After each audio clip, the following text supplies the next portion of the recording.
නස්කා රේකා ඒ ඇන්දී කවුද?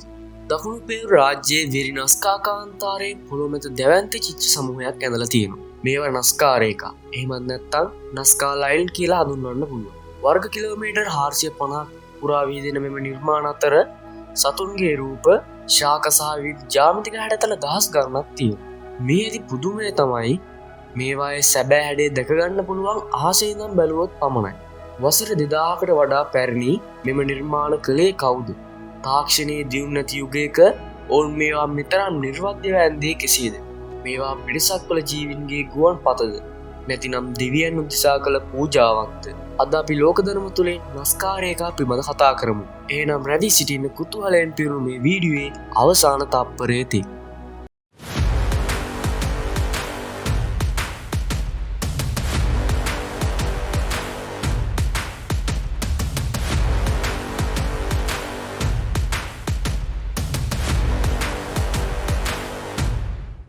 නස්කා රේඛා කියන්නේ මොනවද? නස්කා රේඛා කියන්නේ උදෙක් සීරීම් පමණක් නම් නෙවෙයි.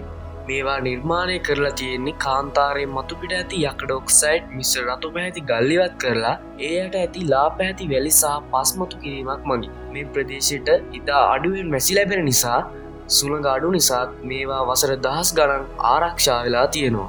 මෙහි ඇති රූප වර්ග දෙකක් තියෙනවා. බයෝමෝර්ෆස් සහ ජියෝග්ලොපස්.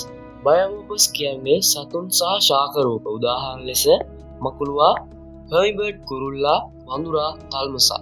ජියෝග්ලොපස් කියන්නේ සල්ල රේඛා, ත්‍රිකෝණ සහ සර්පිලාකාර හැඩතල. සමහර රේඛා කිලෝමීටර් 30ක් පමණ දුරයි. මෙහිදී වඩාත්ම මතභේදාත්මක රූපය වන්නේ ද ඇස්ට්‍රොනොට් හෙවත් අභ්‍යවකාශගාමියා ලෙස හඳුන්වන රූපයයි. ඒ කන්දක බෑවුමක ඇඳ ඇති අතර අතක් ඔසවා සිටින මිනිසෙකු මෙන් පෙනේ. නස්කා ශිෂ්ටාචාරය.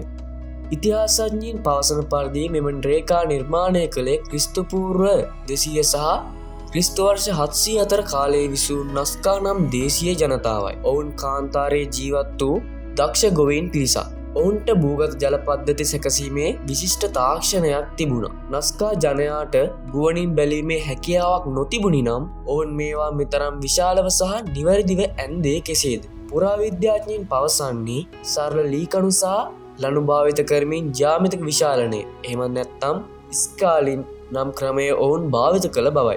ඔවුන් බිමේ කුඩා රූපයක් ඇඳ ඒ සමානුපාතික විශාල කරමින් කාන්තාරය පුරා ඇඳ ඇති බවට සාක්ෂි හමු වෙලා තියෙනවා. විවිධ න්‍යායන් සහ මතවාද. රේඛා පිළිබඳ ලෝකයේ වඩාත්ම කතාබහට ලක් වූ න්‍යායන් කීපයක් තියෙනවා. 1. පිටසක්වල ජීවීන්ගේ ගුවන්පත. 1968 දී එරික් වෝන් ඩැනික් ප්‍රකාශ කළේ මේවා පිටසක්වල යානා ගොඩ බැසීමට සැකසූ පත බවයි. ඔහු පැවසුවේ නස්කා වැසියන් ඔවුන් දෙවියන් ලෙස සලකා ඔවුන්ට මඟ පෙන්වීමට මේවා ඇඳි බවයි. 2. තාරකා විද්‍යාත්මක දින දර්ශනය. පර්යේෂක මාරියාවේ රිචි සේ ජීවිත කාලයම කැප කළේ මේ රේඛා අධ්‍යයනයටයි. ඇය විශ්වාස කළේ මෙම රේඛා මගින් තරුවල පිහිටීම සහ සූර්යයා උදාවන දිශාවන් පෙන්වන බවයි. ඇය මෙය ලොව විශාලතම තාරකා විද්‍යා පොත ලෙස හැඳින්වුවා. 3. ජල චාරිත්‍ර. වඩාත්ම විද්‍යාත්මක මතය වන්නේ මේවා ජලය සොයා කළ යාගහෝමවලට සම්බන්ධ බවයි. වියලි කාන්තාරයක ජලය යනු ජීවිතයයි. බොහෝ රේඛා භූගත ජල ප්‍රභවයන් වෙතගේ යොමු වී ඇති බව සොයාගෙන තියෙනවා. නවීන සොයා ගැනීම. මෑතකදී ජපානයේ යමගාටා විශ්වවිද්‍යාලයේ පර්යේෂකයන් විසින් කෘත්‍රිම බුද්ධිය එහෙමත් නැත්නම් AI තාක්ෂණය සහ ඩ්‍රෝන භාවිත කර තවත් රූප 150කට වඩා සොයාගෙන තියෙනවා. මේවායින් පෙනී යන්නේ නස්කා රේඛා යනු එකවර ඇඳී ඒවා නොව විවිධ කාලවලදී විවිධ අරමුණු සඳහා නිර්මාණය කළ ඒවා බවයි. නස්කා රේඛා යනු පුරාණ මිනිසාගේ අසමසම හැකියාව සහ ඔවුන්ගේ ඇදහිලි පිළිබඳ ජීවමාන සාක්ෂියක් වෙනවා. පිටසක්වල ජීවීන් මේට සම්බන්ධ වූවක් නැතත් මෙම නිර්මාණ අපට පවසන්නේ තවමත් සුබාදාම සහ අතීතය ගැන බොහෝ දේ අප ඉගෙන ගත යුතු බවයි.